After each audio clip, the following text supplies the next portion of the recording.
There are places in the northern territories where the ice never fully melts, where the boreal forests press against water that remains locked beneath a layer of frozen silence for most of the year, where research stations were built and then forgotten, where names were removed from maps and incidents were buried in mislabeled dang and boxes that sat unexamined for decades. This is one of those stories.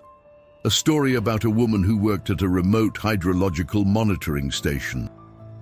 About data that contradicted official records. About a lake that shouldn't have existed where it did. And about a morning in March when everything that had been carefully documented simply vanished. The file we're examining today comes from a collection of materials that were recently declassified from a provincial environmental ministry archive. Most of the documents bear water damage. Some pages are missing entirely. Others have been redacted with such thoroughness that only fragments of sentences remain visible. The case was never officially investigated as a disappearance. It was recorded as an administrative closure, a research station that ceased operations due to budget restructuring. But the field notes tell a different story. The photographs tell a different story. And the testimony of the single park warden who visited the site 6 weeks after the incident tells a story that was never supposed to be documented at all. Nora Callister was employed as a hydrological data specialist for a contractor working under the Northern Environmental Monitoring Initiative. Her assignment was to oversee ice thickness measurements and water quality testing at a site designated as Station 47. The station itself was not accessible by road. It required a float plane in summer and a ski plane in winter. It was situated on the eastern shore of a body of water called Pincher Lake, though that name does not appear on modern topographical maps. The research had been ongoing for 8 years when Nora Callister took over the position. Her predecessor had left abruptly without filing a final seasonal report. The man before him had completed only 11 months of a 3-year contract. Nora lasted 6 months. What happened during those 6 months is the subject of conflicting accounts, incomplete records, and a series of photographs that should not exist. The official position is that the station was decommissioned in early spring of 1992 as part of a broader program rationalization. The unofficial position, held by a retired park warden named Gordon Mathers, is that something happened at Station 47 that could not be explained within the parameters of acceptable environmental research, and that the easiest solution was to erase the station entirely from operational records, to remove it from the map, to delete the years of data, and to ensure that nobody would ever return to that particular stretch of shoreline again. This is the Nora Callister file. A case that exists in fragments, a disappearance that was never classified as such, an incident that occurred on a frozen lake that has since been removed from official cartography. Station 47 was established in 1984 as part of a network of remote hydrological monitoring sites scattered across the northern boreal zone. The purpose of the network was to gather baseline data on water quality, ice formation patterns, and seasonal temperature fluctuations in regions that had minimal human activity and virtually no industrial presence. These were control sites, places where the water and the ice could be studied without the contamination of nearby development. Pincher Lake was selected because of its isolation. It sat in a glacially carved basin surrounded by dense stands of black spruce and tamarack. The lake itself was roughly 4 kilometers long and 2 kilometers wide. It had no permanent inlet or outlet streams. Water entered through underground springs and seasonal runoff. In winter, the ice could reach a thickness of nearly 2 meters. The station was a small prefabricated structure that had been airlifted to the site in sections and assembled on a gravel pad approximately 50 meters from the shoreline. It contained a main workroom with a radio transmitter, a data logging system, a small kitchenette, and a sleeping area separated by a canvas partition. Heat came from a propane furnace. Electricity came from a diesel generator that ran for 4 hours each evening. Water was collected through a hole, augured through the lake ice, and stored in plastic containers. The work was solitary. The research protocols required daily ice measurements, weekly water sampling, and monthly equipment calibration. The data was recorded in handwritten logs and transmitted via radio to a regional coordination office located in a town nearly 400 kilometers to the south. Supply flights arrived every 6 weeks during the winter season. The rotation schedule called for a researcher to remain on site from October through April, with a relief period in mid-January. Nora Callister arrived at Station 47 on the 3rd of October, 1991. She was 29 years old. She held a degree in environmental science and had worked for 2 years at a freshwater monitoring facility in the southern part of the province before applying for the northern posting. A file describes her as methodical, thorough, and comfortable with extended isolation. The first months proceeded according to routine.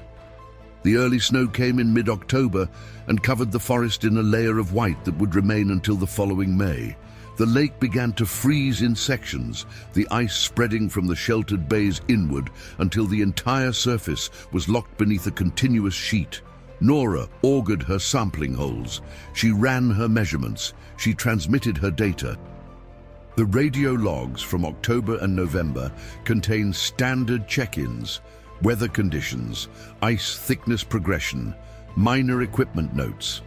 But in early December, the tone of the transmissions began to change. On December 7th, Nora reported an anomaly in her ice measurements. The ice thickness at her primary sampling site had decreased by nearly 12 centimeters over a 72-hour period, despite consistently cold temperatures.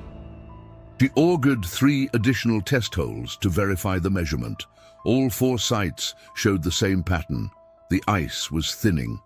She reported the finding to the regional office and requested clarification on whether similar patterns had been observed at other stations in the network. The response was delayed.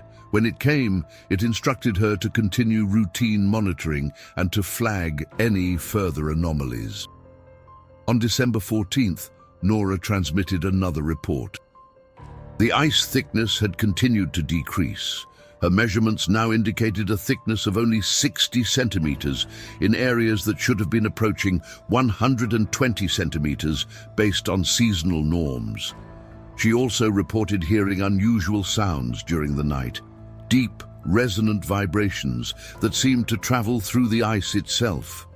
She described the sounds as resembling distant machinery, though there was no machinery anywhere within 100 kilometers of the station. The regional office acknowledged the transmission and advised her to document the acoustic phenomena if possible. On December 21st, Nora filed a request for an emergency resupply flight. Her scheduled resupply was not due until the first week of January, but she reported that the ice near the shore had become unstable and that she could no longer safely access her primary sampling site. The request was denied. The regional office stated that weather conditions made flights unfeasible until after the holiday period. On January 4th, a resupply flight reached the station. The pilot who made the delivery was a contractor named Raymond de Vries. He would later state that Nora appeared anxious and spoke repeatedly about the ice conditions.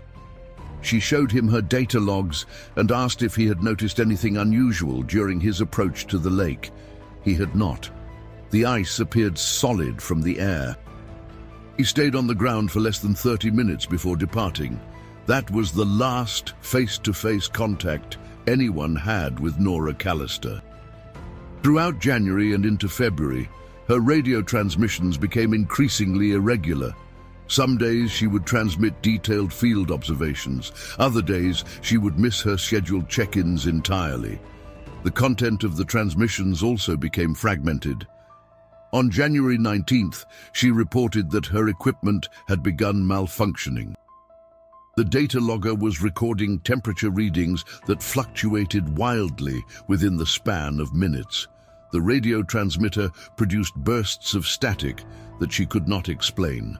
On February 2nd, she stated that the ice was behaving in ways that contradicted established principles of thermodynamics.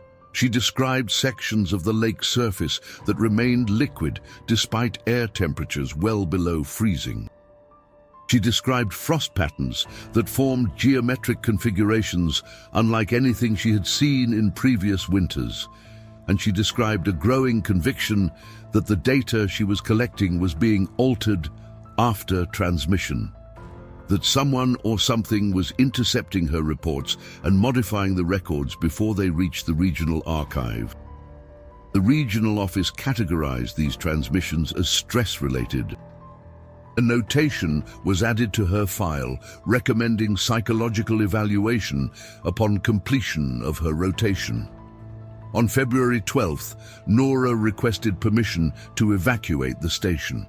She stated that the research site was no longer safe and that she needed immediate extraction.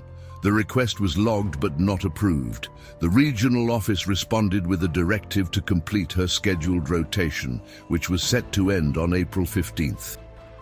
There was no further communication from Station 47 after February 12th. The radio went silent. For nearly 4 weeks, the regional office received no transmissions from the site.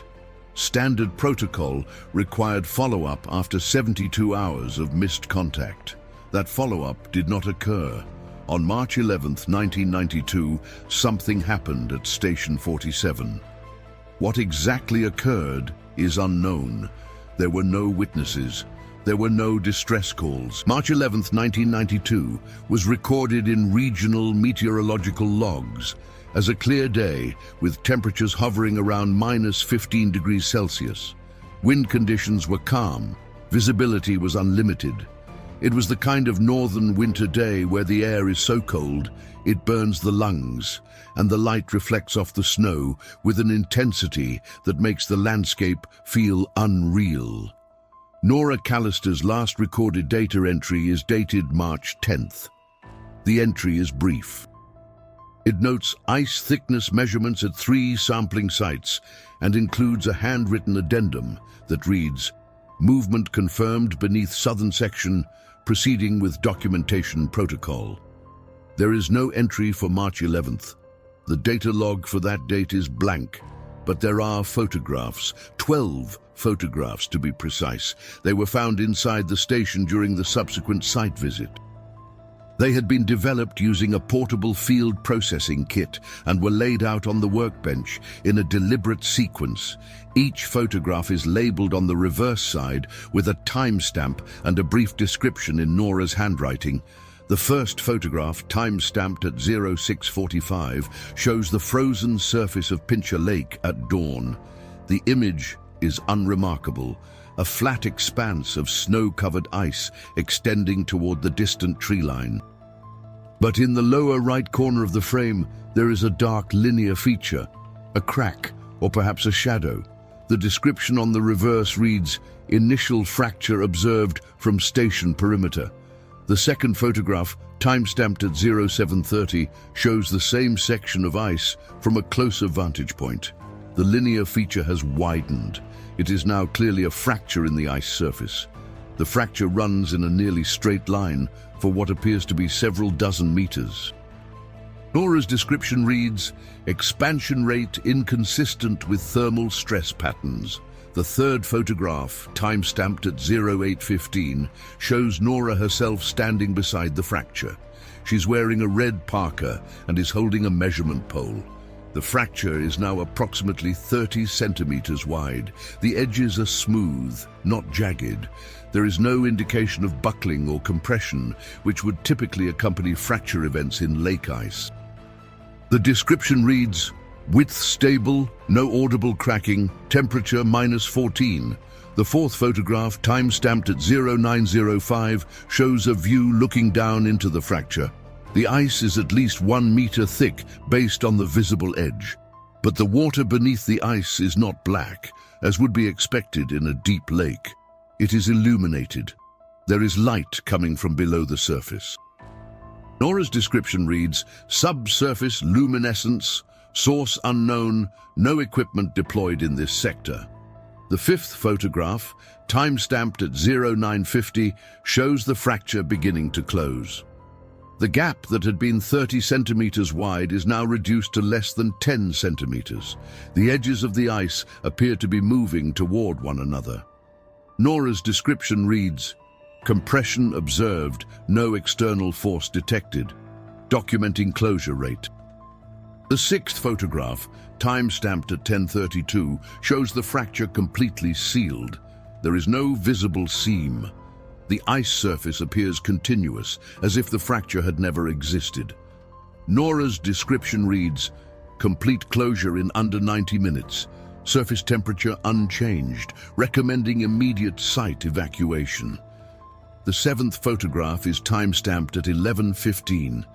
It shows the interior of the station. The radio equipment is visible in the background. In the foreground, Nora's data logs are stacked on the desk.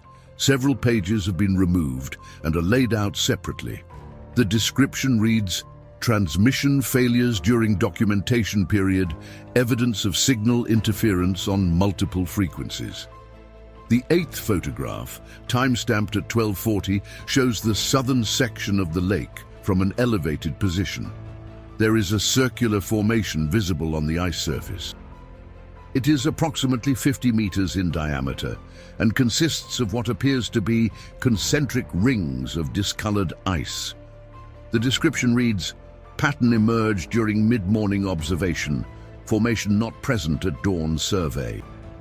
The ninth photograph, time-stamped at 1320, shows a close-up of the circular formation. The concentric rings are composed of alternating bands of clear ice and opaque ice. The pattern is geometrically precise. Nora's description reads, symmetry suggests non-natural formation process. No corresponding data in historical records for this site. The 10th photograph, time-stamped at 1405, shows the station exterior.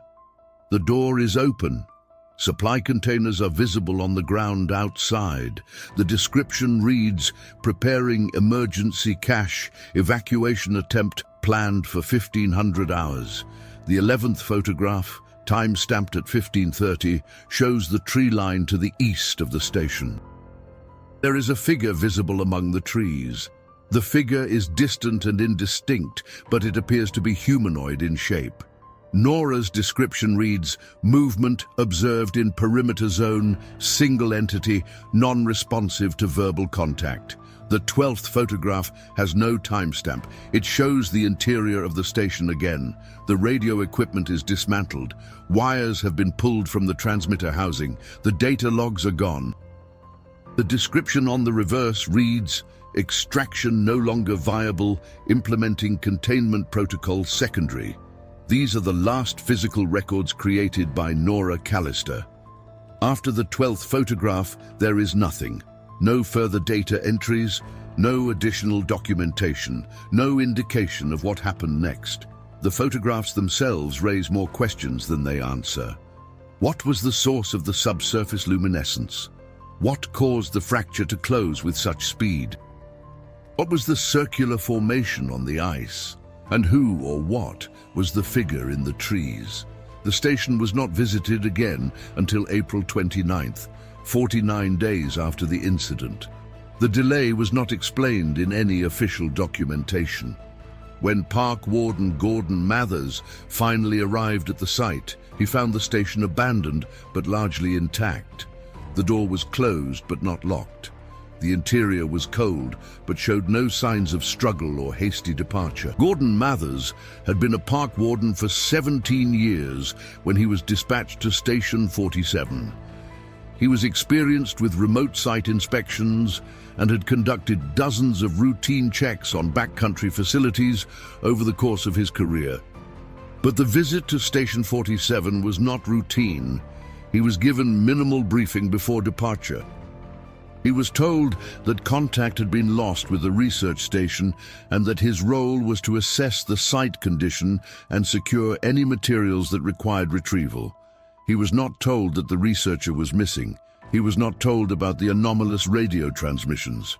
He was not told about the ice fracture photographs. He arrived at the site on April 29th aboard a chartered ski plane. The pilot remained with the aircraft while Mathers conducted his inspection. The spring thaw had begun. The snow had receded from the forest floor in patches, revealing dark soil and matted vegetation. But the lake itself was still frozen. The ice was mottled with standing meltwater and showed the characteristic grey tone of late-season ice, but it remained solid enough to support weight. The station appeared normal from the exterior. The structure was intact. The windows were unbroken. The generator housing was closed. There was no visible damage. Mathers approached the door and found it shut but not latched. He opened it and stepped inside. The interior was dark. He used a flashlight to navigate the space. The first thing he noticed was the cold. The temperature inside the station was only marginally warmer than the outside air. The propane furnace was off. The fuel line had been disconnected deliberately, the valve closed, and the fittings neatly stacked beside the unit. The workbench held the 12 photographs. Mathers examined them without moving them. He noted the timestamps, he noted the descriptions, he noted the progression of the documented events. He photographed the photographs using his own camera, creating a secondary record. The radio equipment was disassembled on the floor beside the workbench. The components were not damaged, just separated. Wires had been labeled with pieces of tape. Screws had been placed in a small plastic container. It appeared that someone had taken the transmitter apart methodically, with care and precision. The sleeping area was tidy. The bed was made. Personal items were organized on a shelf. Clothing was folded in a storage bin. There was no indication of panic or hasty departure. The kitchenette contained food supplies, canned goods, dried pasta, powdered milk, a container of instant coffee. None of it had been disturbed. A mug sat on the counter beside the sink. It contained frozen residue that may have been tea or coffee. Mathers moved to the data logging station. The computer terminal was powered off. He did not attempt to turn it on. The paper logbooks were absent. The binder that should have contained the daily field notes was missing. The only documentation present was a single, loose sheet of paper that had been placed beneath the keyboard. The sheet contained a handwritten note. The handwriting matched the descriptions on the reverse of the photographs. The note read, "Data integrity compromised at source. Observed values do not correspond with recorded transmissions. External modification confirmed as of February 9. Recommend full audit of network archive. Station readings for January 12 through March 9 are falsified in regional database. Actual ice loss exceeds documented figures by factor of 4. Subsurface thermal activity indicates presence of non-geological heat source. Origin unknown. Petitioned for evacuation February 12. Request denied. Attempting independent extraction March 11. If this note is recovered, verify lake cartography. Pincher Lake does not match survey maps. Shoreline configuration altered. Depth soundings inconsistent. Suspect deliberate site misidentification. Do not trust existing files. Mathers photographed the note. He folded the original and placed it in an evidence bag. He continued his inspection. The storage area beneath the sleeping platform contained additional supplies, batteries, fuel canisters, sampling equipment, and a metal case that had been locked with a combination padlock. Mathers did not have the combination. He removed the entire case and tagged it for retrieval. Outside, he conducted a perimeter survey. He walked a circuit around the station, examining the ground for tracks or disturbances. The snow had melted in most areas, leaving only scattered patches in the shadows of the trees. He found no footprints. He found no equipment caches. He found no sign that anyone had recently moved through the area. He walked down to the shore of the lake. The ice was beginning to rot. Dark water pooled on the surface. The edge where the ice met the land was unstable, sagging under its own weight. He did not venture onto the ice itself. He returned to the station and collected the photographs, the note, the locked case, and several other items that appeared relevant. The pilot was waiting by the aircraft. Mathers loaded the materials and signaled that the inspection was complete. The flight back took 90 minutes. Upon arrival, Mathers filed a preliminary report. The report stated that the station had been abandoned and that the researcher assigned to the site was unaccounted for. He included copies of the photographs and the handwritten note. He recommended an immediate follow-up investigation and a search operation to locate Nora Callister. The response was not what he expected. Within 48 hours, Mathers was informed that Station 47 was being decommissioned. The site would be dismantled during the summer and all materials would be removed. The research data would be archived. No further field visits would be conducted. No search operation would be initiated. Mathers objected. He argued that a missing person investigation was warranted. He was told that Nora Callister had violated her contract by abandoning the station and that her employment had been terminated. He was told that the matter was administrative, not criminal. He was told to close the file. He refused. He submitted a secondary report, this time including detailed analysis of the photographs and the note. He emphasized the references to data falsification and the mention of a non-geological heat source. He requested clarification on why the regional office had denied Nora's evacuation request. The response was a formal directive. He was instructed to cease all inquiries related to Station 47. The photographs and the note were classified as internal administrative records and were not to be discussed outside official channels. The locked case he had retrieved was confiscated without explanation. Mathers was reassigned to a different district. He completed the remainder of his career without revisiting the incident. But he kept his own copies of the photographs, and he kept his own notes. Years later, after his retirement, he provided those materials to a journalist who was researching abandoned research stations. The journalist was unable to verify the existence of Pincher Lake. Maps from the mid-1980s showed a body of water in the approximate location, but maps from the 1990s did not. The lake had been removed from official cartography. The coordinates listed in Nora Callister's employment file corresponded to an area of dense forest with no significant water features. The journalist contacted the Environmental Ministry and requested access to the Station 47 archives. The request was denied. The ministry stated that no records existed for a station by that designation. The Northern Environmental Monitoring Initiative had been dissolved in 1993 and its files had been transferred to a federal agency. The federal agency stated that they had no records related to Pincher Lake or Nora Callister.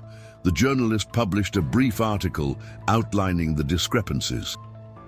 The article received little attention, but it did reach one individual who recognized the name. A former contractor pilot named Raymond DeVries. He contacted the journalist and confirmed that he had made multiple supply flights to a station on a remote lake during the winter of 1991 and 92. He confirmed that he had met a woman named Nora Callister, and he confirmed that the lake was no longer marked on the maps he used for navigation. He provided flight logs from that period. The logs listed the destination as Station 47 and included GPS coordinates. The coordinates placed the station in a region that current maps identified as unbroken boreal forest. No lake, no clearing, no structure. DeVries also mentioned something he had not included in his original reports. During his final flight to the station, he had noticed unusual coloration in the ice. He described it as sections of the lake surface that appeared darker than the surrounding areas, almost as if the ice were thinner or the water beneath were absorbing light differently. He had assumed it was a seasonal phenomenon and had not given it much thought at the time, but in retrospect, it troubled him. The journalist attempted to organize a field expedition to the coordinates. The expedition never occurred. Funding could not be secured. The region was designated as restricted airspace for reasons that were not made clear. And the coordinates themselves became a subject of confusion. When a disappearance occurs in a remote location, the explanations tend to follow predictable patterns. Accident, wildlife encounter, exposure, disorientation. These are the mechanisms that claim lives in the northern wilderness with grim regularity. But the circumstances surrounding Nora Callister and Station 47 do not fit those patterns. The theories that have been proposed over the years range from the plausible to the deeply unsettling. And none of them provide a satisfactory answer. The first theory is the simplest. Nora Callister attempted to leave the station on foot and succumbed to the elements. The note she left indicated that she was planning an independent extraction on March 11th. If she set out across the ice and encountered a weak section, she could have broken through and drowned. Her body would have been carried beneath the ice by currents, eventually sinking to the lakebed where it would remain unrecovered. This theory accounts for the absence of a body. It accounts for the abandoned station, but it does not account for the disassembled radio equipment. It does not account for the missing data logs, and it does not account for the photographs, which suggest that Nora was documenting phenomena that went far beyond routine environmental monitoring. The second theory is more troubling. Nora Callister was removed from the site by persons unknown. Her research had uncovered something that contradicted official narratives. Her reports of data falsification and subsurface thermal activity suggested that Station 47 was not simply a monitoring site, but was located in an area where undisclosed industrial or experimental activity was taking place. If her findings threatened to expose that activity, she may have been silenced. The station may have been sanitized. The lake may have been removed from maps to prevent further investigation. This theory accounts for the administrative obstruction. It accounts for the confiscation of evidence. It accounts for the erasure of cartographic records. But it requires a level of coordination and secrecy that seems excessive for a single environmental researcher. And it does not explain the luminescence beneath the ice or the self-sealing fracture documented in the photographs. The third theory ventures into more speculative territory. Pincher Lake was not a natural body of water. It was the surface expression of a subsurface geological feature that exhibited properties inconsistent with known thermodynamic principles. Nora's observations of thinning ice despite cold temperatures, of fractures that opened and closed without external force, and of light emanating from beneath the surface all point toward a phenomenon that existing scientific models cannot adequately explain. If the lake was connected to a geothermal vent or a subterranean water system with unusual mineral content, it might produce effects that appeared anomalous. But geothermal activity in that region is not documented. Mineral surveys have never identified hot springs or volcanic features in the boreal zone where Station 47 was located. And even if such features existed, they would not account for the systematic data falsification Nora described or the deliberate removal of the lake from official records. The fourth theory is the one that Gordon Mathers found most compelling, though he was reluctant to articulate it publicly. Pincher Lake was a site that had been deliberately misrepresented. The research station was not established to gather baseline environmental data. It was established to monitor something else, something that required isolation, something that required continuous observation, and something that, by early 1992, had become unstable. Nora Callister may have been placed at the station not because she was qualified to conduct routine hydrological monitoring, but because she was expendable. Her predecessors had left abruptly. Her requests for evacuation had been denied. The data she transmitted had been altered before it entered the official record. Mathers believed that Nora had stumbled onto the truth, that the lake itself was not what it appeared to be, that the ice conditions she documented were the result of deliberate intervention, not natural processes, and that when she attempted to leave, she was prevented from doing so. Whether that prevention took the form of physical obstruction, environmental manipulation, or something else entirely remains unknown. But Mathers was convinced that Nora Callister did not die of exposure or accident. She was disappeared.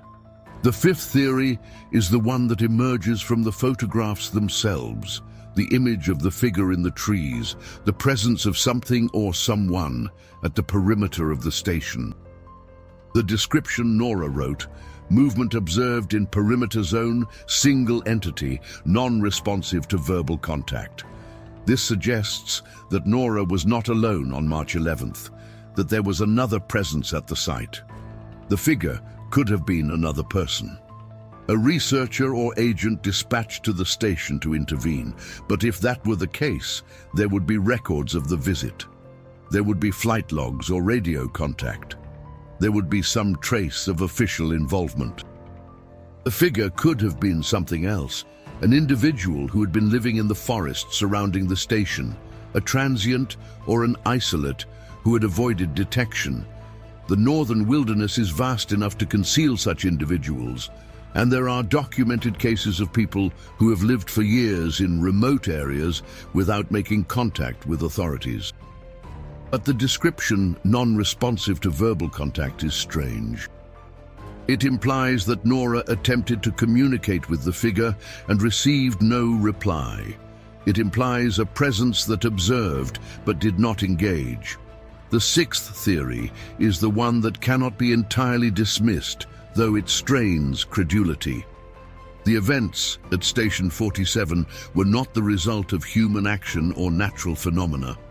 They were the result of something that operates outside the framework of conventional understanding: the luminescence beneath the ice.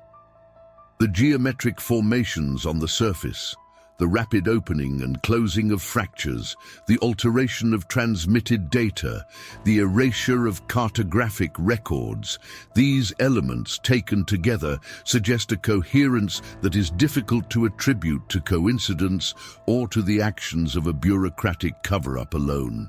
If Pincher Lake was a site where the boundaries between known and unknown phenomena were thin, then Nora Callister may have been documenting something that defied explanation.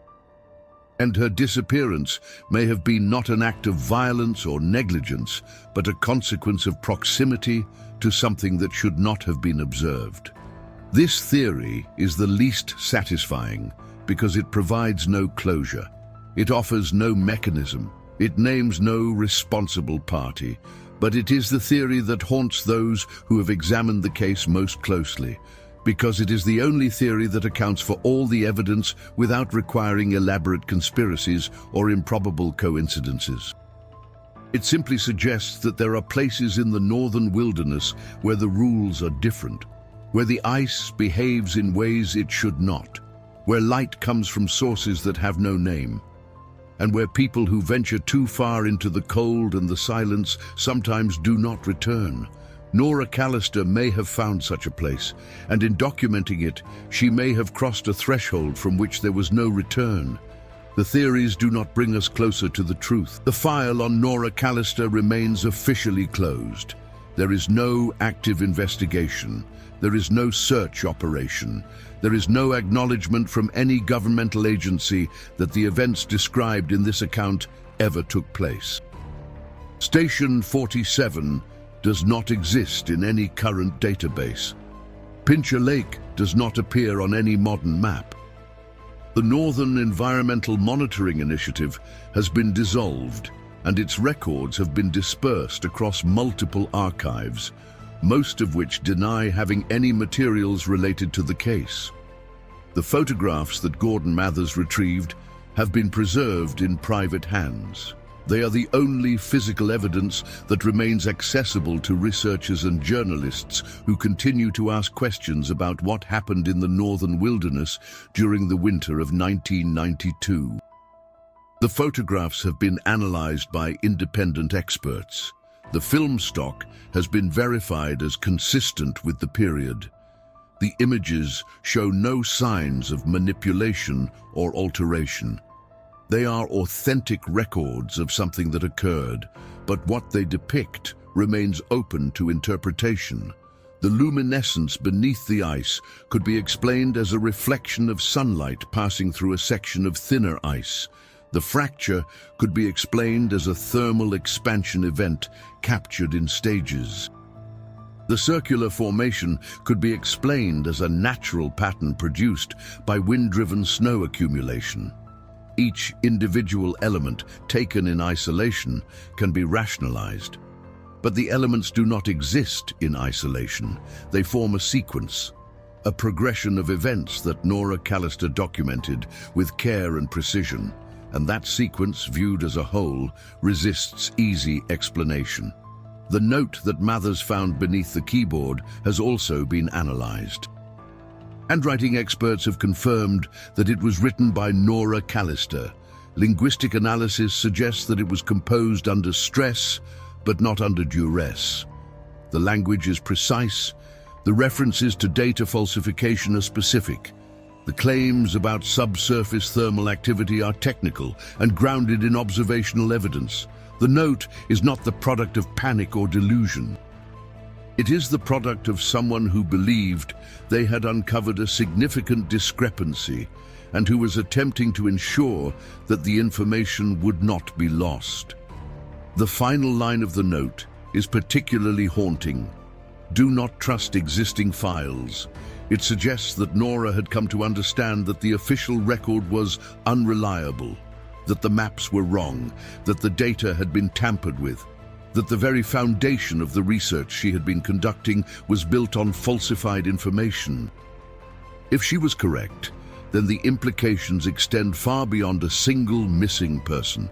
They suggest that the network of monitoring stations, of which Station 47 was only one node, was not what it appeared to be, that the data being collected was not being used for the stated purpose of environmental baseline assessment, that there was another agenda, an agenda that required remote sites, isolation, and secrecy, an agenda that could not tolerate scrutiny.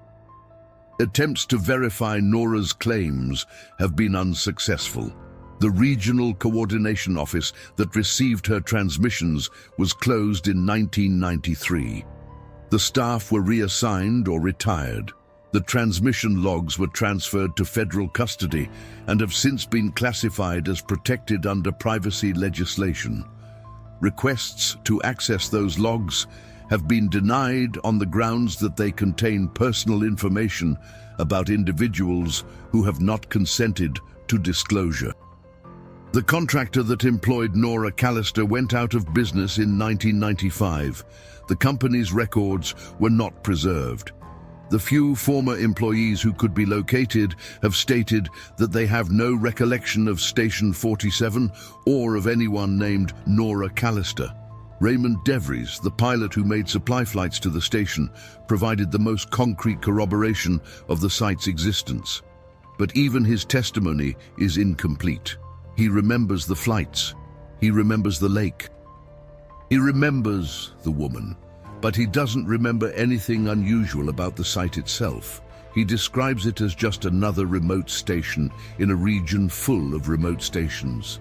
When shown the photographs, he expresses surprise. He does not recall seeing fractures or circular formations during his flyovers, but he also acknowledges that he was not looking for such features. His focus was on landing and departing safely. The landscape below was simply the landscape.